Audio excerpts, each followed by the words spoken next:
What's up, my friends? My friends, acquaintances, enemies, whoever may be out there. Try not to make enemies, but, you know, I'm sure there's at least a few people out there who hate me. Because that's just the way the world is.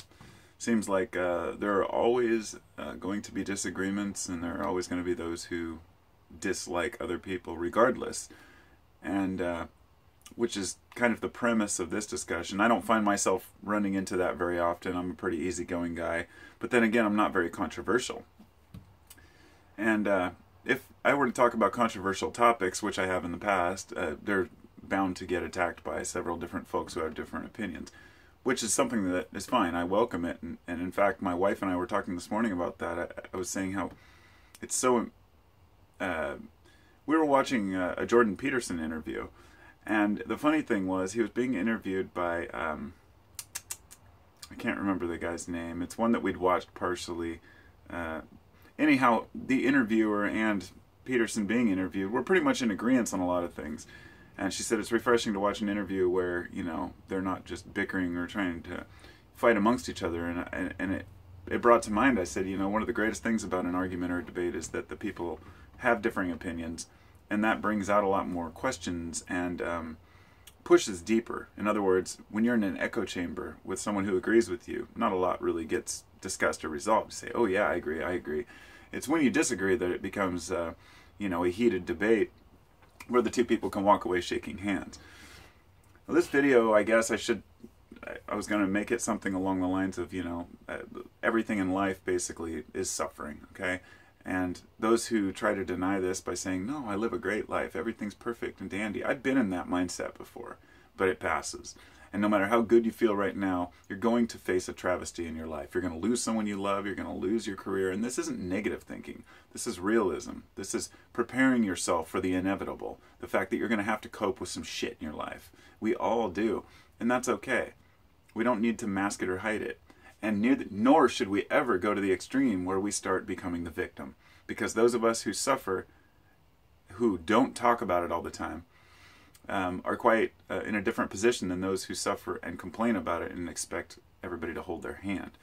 So, you know, living a better life means taking chances, taking risks. It means doing things outside of our comfort zone. Because we can lead a very simple, you know, a very simple existence if we choose to. You know, we can go to work, come home, retire, do our normal routines, but we will still have to face that inevitable consequences, the consequence of what we've done and what we haven't done. And like someone, I heard one of my, somebody, I think it's a subscriber, I think it was on Facebook though, she said that she's always wanted to get a food cart. And I said, go for it. And I said, well, there's a lot of people in the restaurant industry. I was like, that's exactly the mindset I had when I went into carpentry like 12 years ago and I started my own company. I was sitting there waiting to get my license and I thought, my license is number 175871, meaning that there was 175,000 people who got a license before me in the last however many years. But that was all of the carpenters. Well, when I went to get relicensed a couple of years later, my number was 185. So I thought in that 2-year period, there have been 20,000 new carpenters in Oregon. That's a freaking lot of carpentry. That's a lot of construction, a lot of business. But I said, no, I mean, it's not about trying to compete. It's about finding a niche market. And so I did finished carpentry, detailed work, stuff like that, cabinetry. Enjoyed it for a while, then my back got messed up. And when I got into the herb business, I said, well, I could do the same thing with kratom. I'm not going to just sell a product that's just right off the shelf, some random, you know, strain I found. I will only sell the best that I can find, and if I can't, I won't. So that was finding a niche market. I was never a big salesman. I never really promote myself. That's where I'm at in life. I'm in a position where I haven't really built anything for myself in life. I haven't created a retirement fund. I haven't set aside any funds for me to live on if anything goes wrong, as far as or building up an education for a specific, you know, job that I could have, that I could always take on. Sure, I could go back and be a carpenter. There's a lot of things I could do, but really this is about, this is a multifaceted discussion here. I also wanted to, you know, as I mentioned Jordan Peterson earlier, the funny thing is that if you don't know who he is, then, you know, this will fall on deaf ears, but he's very prominent right now. I made a video several months ago, and it was called "Why is Jordan Peterson so celebrated?" And I formatted it in a way where it wasn't, you know, I made it very clear. I'm not saying that he's wrong, and I'm not saying I oppose him. And I do understand the controversial aspect of what he talks about. His thing is the different, you know, where he became famous was, I don't even want to get into the aspect of it. Let's just put it this way. He's a psychologist who talks about things that are factual as far as he knows, and he says, this is what the evidence shows. And people attack him continuously and say, oh, you hate women, and you hate this, or you hate that, or you're just an extremist. I've heard people call him a hateful man and a spiteful man, and all these things which are completely untrue. I think what fascinated me about Jordan Peterson was, and why I'm tying this in with this video, is because when I started this video, I thought I want to do it to help people. I want to tell people no matter how down and out you are, you can pull your head out of your ass and find a way. And it may be tough. It will be tough. But you can do it. And I think why it resonated with Peterson was this morning, one of the interviews we were watching, he was crying. He got really upset during the interview because they asked him about depression. And it hit home. They were talking, somebody had left him a message about, what do I do if I'm suicidal and I'm so depressed? And he went on to say how familiar he is with depression. It runs in his family, and I think it runs in the human family, if you will. But some people are more predisposed to it. You could go on all day talking about, oh, it's genetic, or it's environmental, or it's, you know, diet-based. Fuck all that. Pardon my language. What really matters is, how do you get out of it? It's very hard to improve your diet if you're already depressed and you can't eat. It's really hard to just think positive if you're already in a negative mindset. And you're not going to do a damn thing about your genetics. So what we have to do is face it. Instead of saying, oh, this is what could be done, or how it should be, what do we do as individuals to get better? And that means taking accountability for ourselves. That means improving our lives any way we know how. Not following some preset routine that somebody else has set, some fucking yoga bullshit exercise that might make you feel great for a week and then you fall right back into your routine. I say that lovingly, nothing against yoga, or at least the Western version of what we think yoga is. It's like my wife and I saw this thing. It was a festival in Costa Rica, and it just seemed, she used the word pretentious because it was somebody from Vice who had gone to the festival. It was supposed to be a transformation festival, and there's all these workshops. Everybody's in yoga pants. Everybody says namaste. Everybody has this very shallow hippie attitude that I had and that I've had in my life. I wanted to be able to live in that mindset where everything's great and everybody's community, but there's some real shit-heels out there you meet. You find out that a lot of these, you know, that everybody is just as different regardless of what type of pants they wear, whether they have a tie-dye, and what they tell you that they think or believe. People overcompensate for our, let's just say that we overcompensate for our lack of self-esteem by finding a group where we feel like self-esteem isn't that important. So in other words, we'll get into these groups where we say, it doesn't matter if you're male or female, it doesn't matter what you look like or what your color of skin is, which it shouldn't, but it does, because we live in a realistic world where there are differences. And so back to Jordan Peterson, and the reason why he was so scathed is because he says, sure, there are differences between men and women, you know, that these are physical and mental and genetic differences.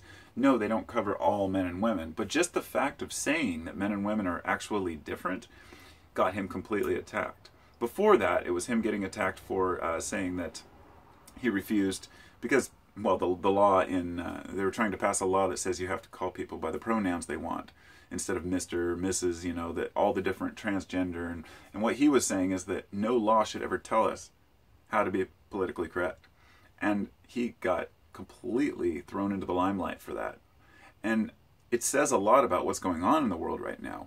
We are overcompensating on let's say, the left, if you will, the liberal side of things, which that's not even the proper term, but we're overcompensating for being oppressed for so long, for being indoctrinated for so long into the system that everyone talks about. Well, I've picked apart the system for the last 20 years. There's no one system in place to try to put you in some Illuminati concentration camp. It's more like several different systems that are, get out of here, fly. Several different systems that are designed to keep people passive, and consumers. And all the people who are complaining and saying, oh, America, we used to be innovators, and what happened? And people who get upset with, like, China because they're growing so fast. Oh, they're you know, oh no, they're going to take our place. Well, that's because we became a consumer society. And with that consumer society, we lost our workload, if you will. And I'm not talking about just physical work in the coal mines or anywhere else. We're losing because of work, because of automation. Also, it's a much bigger part than, you know, than consolidating jobs. But what that does is gives us a lot of thinking time, a lot of extra time, opportunity to ponder life and to think about what we want to do and maybe take on some of these side jobs or projects or hobbies. And what a lot of folks do is they use that extra time to sit and watch television, watch mindless programming, flip on the telly and just watch, you know. And hey, I'm not judging, but it's causing us obviously a lot of turmoil, the fact that we are so distracted and we don't do anything with ourselves. And that increases our depression. That increases the workload on our psyche that says, I could be doing better, I could be doing better. Everyone suffers through feeling like they are not living up to their expectations of themselves. And we are always our worst critic. And it's really important to remember that. Beating ourselves up is playing the victim. It's not solving anything. If someone, the example Peterson was using is when someone dies and people think, well, you know, this one grandmother who said it was her fault and she blamed herself for not talking to the girl more before she killed herself and all these things. And she says, well, would you tell your husband it's all your fault? It's your fault that your granddaughter committed suicide? She's like, of course not. She's like, he said, why are you doing it to yourself? And to, you know, I realized that this video was kind of a multifaceted and two-parted rather. It's about, you know, taking accountability for yourself and realizing nobody's going to help you out of the pit, that you have to do it yourself. This fly's driving me nuts. Kick his ass. But the other aspect of it to remember is that the reason why I brought Jordan Peterson into it is because these are the things that he talks about a lot. The funniest thing about that is that the last 3 times that we've watched interviews in my house, my wife has put them on. Because people often say, that, oh, Jordan, they corner him and say, oh, well, it's mostly men that watch you, and it's mostly men that listen to what you have to say, right? And if you haven't heard Peterson, he's wonderful. I mean, it's so refreshing to hear somebody who, he gets frustrated just like anybody else, but he keeps a really calm demeanor, and he says what he means. He doesn't fuck with his words. He is so careful in the way he chooses his words, and that's what upsets people. If you want to get a feel for what I'm talking about, to get the epitome of what I'm trying to convey here, just look up the Jordan Peterson Kathy Newman interview from Channel 4 in Britain, and it's absurd. She spends a half an hour trying to corner him on things that, you know, he didn't say and wouldn't say, and being able to watch it from both sides and say, you know, I can see why people are questioning his motives, because a lot of people who are, say, people who want to divide racially or along lines of sex will use any type of evidence they can find to say, oh, look, there's differences between me. In other words, people are afraid that if Jordan comes out and says there's differences in genetics between black and white men, and people go crazy because they say, well, there are people who will use this ammunition to further divide us along racial lines. And I say, I totally understand that, but is it wrong? Nobody's asking the question of, are these things true? We are stuck in a fucking delusion in our minds that we can just hide away from these things.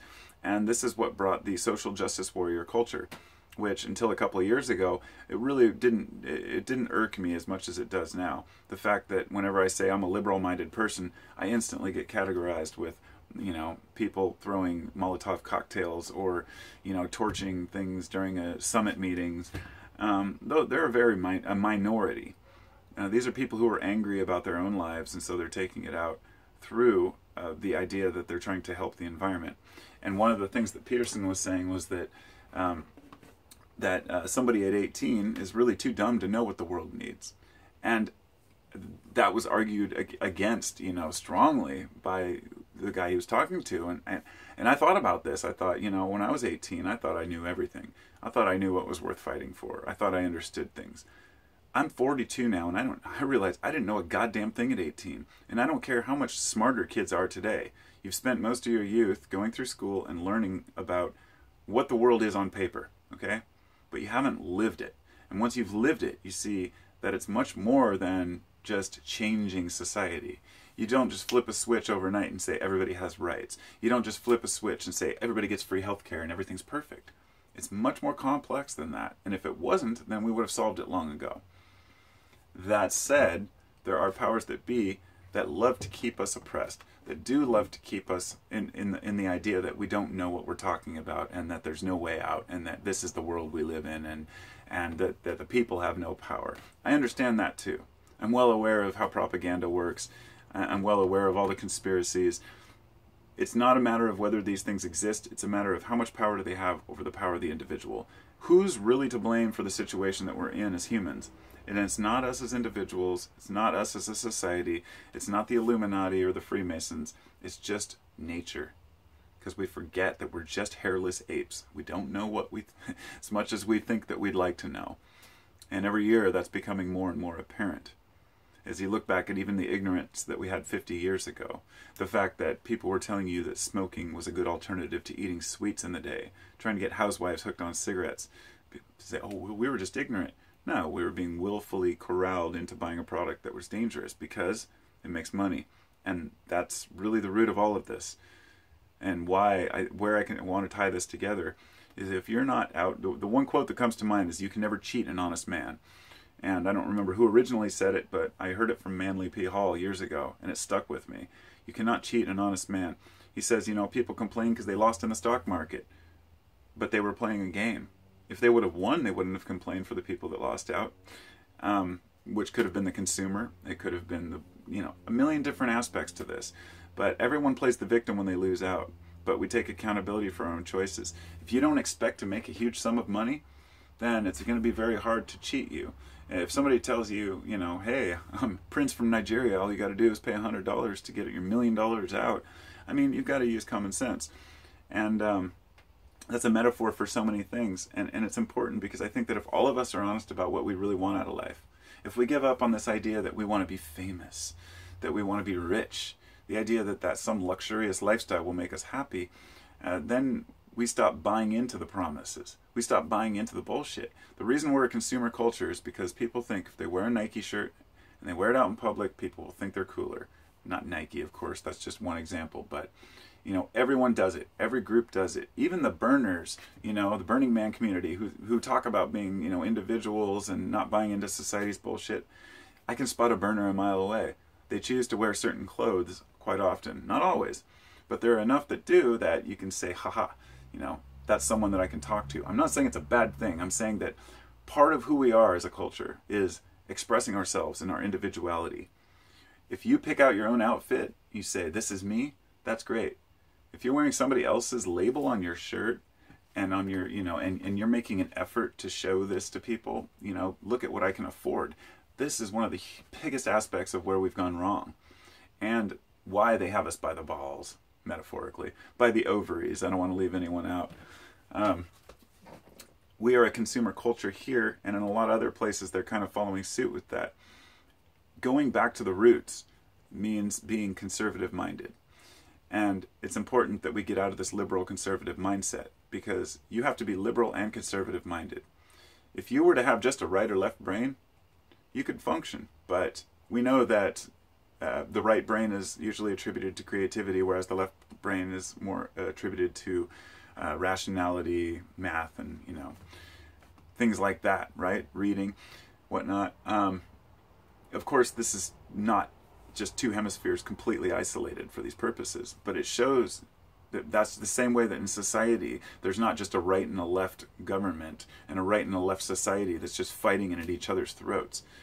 You throw we're sheep in a wolf's den, and unfortunately, since we have so much power as individuals, when we really take accountability and talk with one another and stop trying to impress each other or be better than each other, they know we have that power. So by keeping us fighting amongst each other over trivial things like some discovery about whether men and women have genetic differences. These are things that people fight over because they're so scared of division. We are so scared of being oppressed that we want everything to be black and white. Everything. And of course you can't even say black and white, because that would be, no, black and white are the same now. We want gray. We want everything to be gray. And, you know, it's frustrating because there's so many stupid fucking people out there. So many stupid fucking people. It's where this is where I just love George Carlin. I adore the guy. I mean, he had some foul negative shit that he said, but at the same time, he was so right so much of the time that it negates anything that he would have said that was raunchy, you know. It's his take on society and on government and politics is just so accurate to what's going on right now and what's going on then. It's just that not enough people saw it. You know, what's happening now is that we're overcompensating, like I said, for so many years of being pushed back. Various groups, not just us, but we as individuals. Whatever group we associate with, we think we're being pushed back. And if we're not a member of a big group or some, you know, if you're religious, you think you're being oppressed. If they're atheists, they think they're being oppressed. But what if you're just an individual, you know? Well, then we start thinking that we're being oppressed as just a society in general. This is where we get into the Illuminati's and Freemasons conspiracies, which go nowhere, believe me. My grandfather was a Master Mason from the year 1998. For about 10 years after that, I was fascinated with conspiracies, aliens, Bigfoot, all these things I've always been into, but really dug deep into the conspiracy aspect of it. And walked away just like, you know, so fucking what? So a small group of, you know, men want to own the world. They die out in a few years, and a new group of men want to rule the world. Same thing with corporations. The corporations today aren't in cahoots with the corporations of 100 years ago. They're just new corporations trying to make their profit too, and that's at the cost of sometimes honesty and fairness. So we as individuals, if anything, should demand equality, demand fairness, but also not be so ridiculous that we can't acknowledge the differences. Because we want to celebrate diversity and at the same time say that there's nothing different about us. It's preposterous. It's preposterous.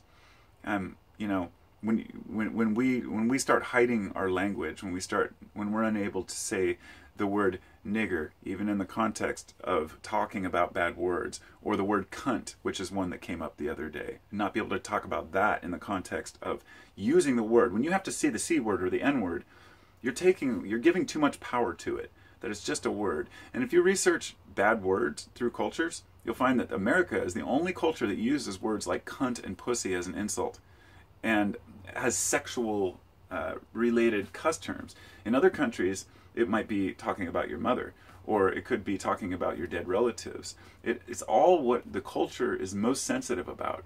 And it tells you everything about our culture. We're most sensitive about sex. You know, Americans have been so Protestant, so prude for so long.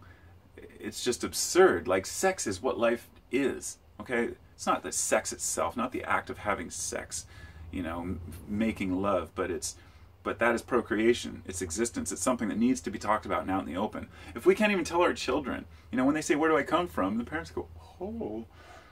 All you have to do is say, hey, a man and a woman, they get together and the woman has the baby. You could tell them, you don't have to sit there and graphically describe it, but people are afraid to even talk about it. Storks? I mean, just let me use that metaphor of talking to our kids for a minute, of how we have been talked to for so long by our own governments and own people. We're told what we can say. We're told what we can't say, you know, and we go along with it, and we buy into it. And like I said, along comes a guy like Jordan Peterson who says, well, I'm not going to talk that way. And he becomes the enemy. Even though it's a state-mandated law that you're supposed to call a person a certain thing. Oh, I will call you whatever the fuck I want, okay? That's how I feel about it. Where do you draw the line then? What is hate speech? That's the problem. There's no quick, easy answer to that. There's no way for us to say, well, this is hate speech and this isn't. We're trying to do that, and it's not working very well. We're putting people in jail that shouldn't be there and not putting others that should be there over, you know, simple terminologies. People are losing their entire careers over one stupid slip of the tongue.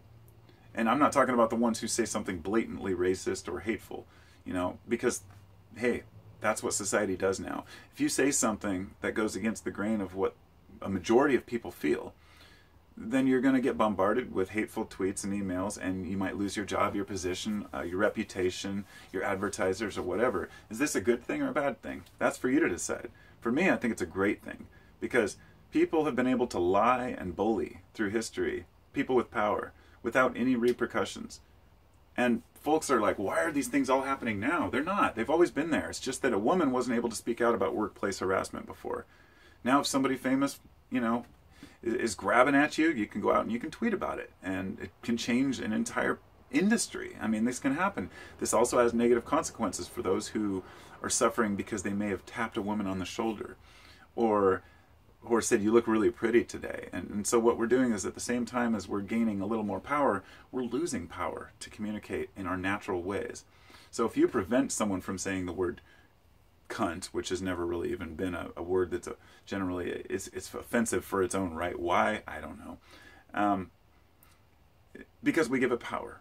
That's why it's offensive. But letting those things go and realizing that speech is something that should not be infringed, but it's a difficult thing, because you're drawing the line. Everybody uses the example of, well, you can't say that you're going to kill someone. That could be conspiracy to commit murder. Sure. What do we do? How do we know? How do we know when a person really means what they say?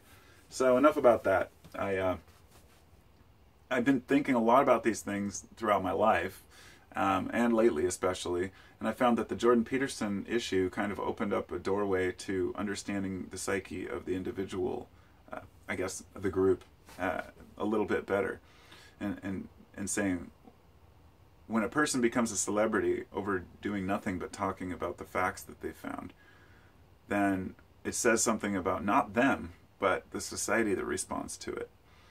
So hopefully I've shed some light on something. That's what I just try to do, is just share ideas, and hopefully somebody else gains from this.